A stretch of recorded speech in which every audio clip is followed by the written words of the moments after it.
నిర్వహించుకోవడం జరిగింది. మేము ఎక్స్పైర్ జూనియర్ కాలేజీ 2014లో స్థాపించడం జరిగింది.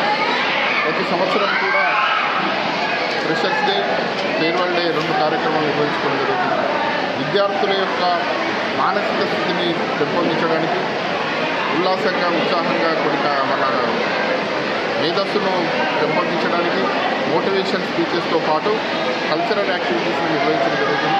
ముఖ్యంగా ఇంటర్మీడియట్ దిశలో విద్యార్థులకు విద్య ఎంత సందర్భంగా వక్తలతో విద్యార్థులకు దిశానిర్దేశం చేయడం జరుగుతుంది. ముఖ్యంగా మేము ఇక్కడ నుండి సజెషన్స్ ఏంటంటే విద్యార్థులకు ఇంటర్మీడియట్ అనేది ఒక విద్యార్థి కూడా ఒక లక్ష్యం దిశగా ప్రయాణించాలని